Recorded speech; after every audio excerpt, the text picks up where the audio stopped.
Hello everyone, this is Tom and I want to show you a pair of pocket hammerless pistols by Colt. One of them is a 1903 model on the left in 32 ACP and on the right is a 1908 model in 380 ACP. But what I want to concentrate on in this video is the 1903. There on the left with the black British Sunkerite finish and all the British proof marks, which was a gun used by the British military in World War II. But since I've newly acquired this beautiful 1908 there on the right, I thought I would throw it in there and offer a short comparison, which is in excellent shape. There's a little bit of wear right around the muzzle, just a tiny bit, and there are a few very minor scratches. Otherwise, the pistol is just immaculate. I've used this chart to date the pistols. On the left is the year 1911, and that is the year that the 1903 was produced. It is the 112,000 serial number range. And on the right at 1925 is the 90,000 serial range for the 1908. So let's take a look at this finish that the British put on this 1903 called Sunkerite. It looks like it was dipped. It's so thick. It's very tough. It's corrosion resistant. You can see that it's worn off here in a couple of the high spots. I don't really see the finish underneath. I'm assuming they went over the bluing. And it has filled in the roller marks where you would have the Colt patent information. Fortunately, you can still see the serial number there. And the only original finish I see is on the thumb safety. Besides coating the gun, the British put a whole mess of proof marks on here. You can see on the frame that there's looks like the Birmingham Proof House, BNP British Nitro Proof, which is also on the slide right here, and it's also on the barrel along with tons per square inch and some other data. So how does an American firearm manufactured before World War I get shipped over to England and proof tested for World War II use by the military? The answer likely is this one, which is called the American Committee for the Defense of British Homes. Winston Churchill had requested that U.S.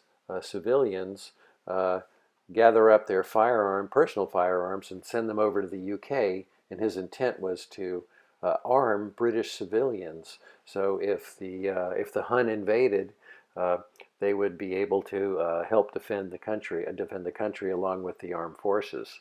And since we were red-blooded American Anglophiles, we did go out and collect many thousands of personal firearms from Americans to be able to ship over to England to help arm the civilians there. But fortunately or unfortunately, the scare of an invasion was over by the time they got there. And reportedly, the vast majority of them were destroyed, with the exception of certain pistols and other arms that were of useful military calibers. They were retained and proofed and put into British service. The original idea was to return these to their rightful owners once Germany had been defeated.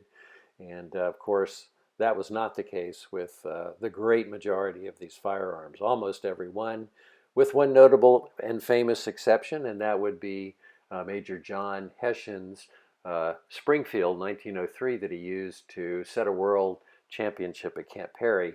And the reason he got his back was because he had a couple of plaques engraved and affixed to the rifle. So he actually got that back.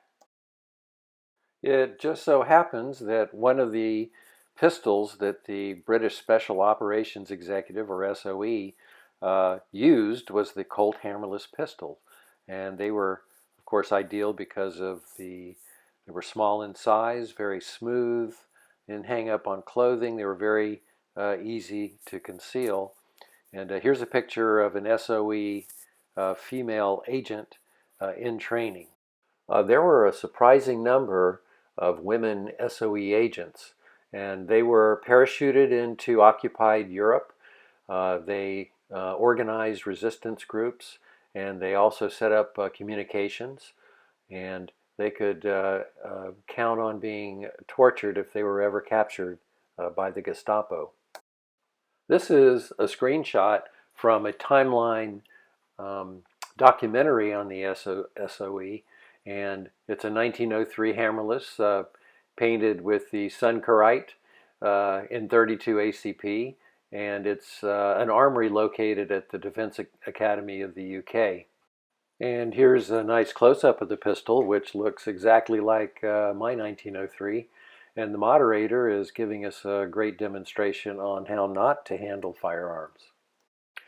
I obtained the Colt from my neighbor, Ed Lawrence, and he was an aeronautical engineer with Sperry Corporation. This is a picture of him in World War II checking out a radial engine. In the early 2000s, Ed was in his 90s and with his wife, Billy, who was an invalid. So being the next door neighbor, I helped him out as often as I could.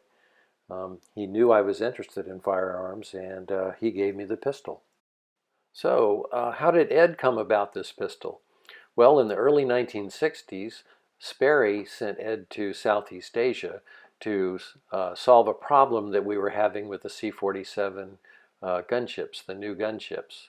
And these were the ones that had 3 miniguns aiming out the left side of the aircraft, and they would orbit the target, and they would concentrate all their fire on one spot, and in the process they would be banked over continuously. So that was creating a problem with the gyroscope based instrumentation in the cockpit of the C-47.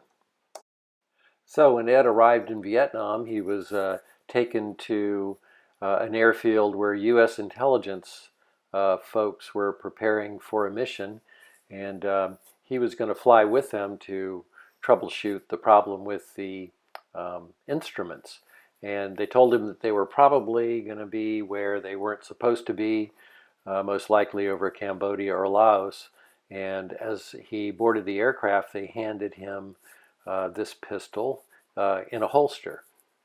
And since they were below 10,000 feet and well within range of any kind of anti-aircraft fire, the pistol was in case they went down. Ed didn't say how many missions he flew, but he was able to come up with a fix. And when he was leaving, the crew let him keep the gun as a souvenir. It seems probable to me that the gun was returned to the U.S. government after World War II by the British. And being an old .32 caliber weapon, it was likely kept as a backup weapon by the air crew. So Ed was given the pistol as a gesture of appreciation by the air crew, and he gave it to me as a gesture of appreciation.